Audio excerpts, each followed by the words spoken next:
What's up, guys? Welcome back to another review with Jeffrey Bomber. I am here to talk to you about Halloween H20. Let me fix this camera, it keeps falling over. So Halloween H20 is a 1998 movie that is directed by Steve Miner, and it stars Jamie Lee Curtis, Josh Hartnett, Adam Arkin, and LL Cool J, and Michelle Williams. So the movie opens with Marion Chambers, the nurse from the first two movies, coming home only to realize it was broken into by I think we know who. Opening up to the suspenseful body count, we then learn Laurie has died in a car accident through the credits, but secretly lives in Glen, California, and Michael tracks her down to have a nice family reunion. And boy, do they. So, digging into my positives, I'm going to say I do love the callbacks to the original, and I think if you're not going to end the way they did in Halloween 2, then this is a perfect way to end it, where Laurie is finally coming to terms with her fate and finally fighting Michael and overcoming him, really, and just taking his head off, because there's no other way to kill someone, right? And that was just a perfect way to end it with both of their characters, but unfortunately that didn't happen. As you can see, I'm reviewing in the middle of my review for Halloween Resurrection, which I will be doing next week. And that's going to be a lot of fun for the both of us.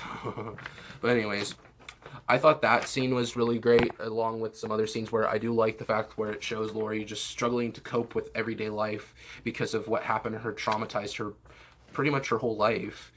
And that's something real.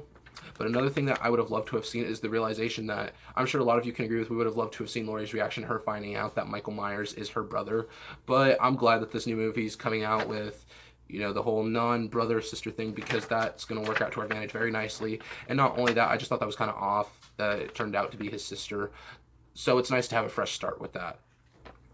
And I do like the performances a lot with Adam Arkin, I believe is his name. He's a pretty likable character, and there are some funny moments in the scenes with LL Cool J. I will give him that, because most of the time when they have rappers or musicians in horror movies, it's never really a good sign. Now, granted, I'm sure that the musicians themselves are very great in their taste, but in horror movies, some of them can't act, and as you are about to see, that's with Busta Rhymes, but I'm going to save that for another review, so let's get this one out of the way. Now that we're done with my positives, I didn't really have a lot of positives for the movie, but that's just my opinion.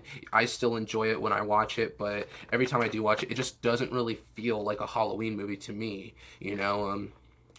And one thing I have at the top of my negatives, this one should have been at the very top, or what I had lastly should have been in the very top, but you'll see what I mean. It's just something that bothered me with the continuity, but I don't like the mask changes, and that, especially that CGI mask. I don't know what registered to anyone that they thought that CGI mask was scary, and plus it's ridiculous, because why CGI on a mask when you can actually wear this thing, you know? Just get a little iconic shot.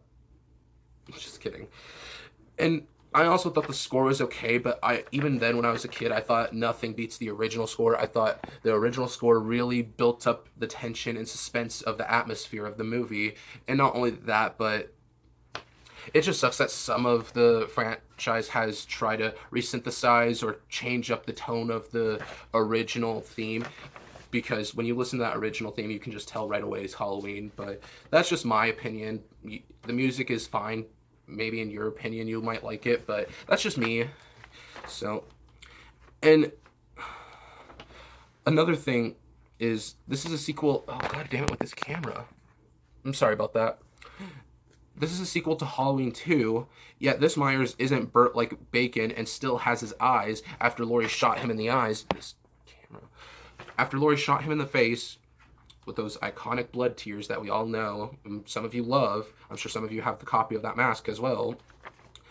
But to me, this really bothered me, the fact that the eye holes were too big in the mask, because it really humanized him and shows that he has eyes. So how is it a sequel to Halloween 2 when he's perfectly fine in this movie?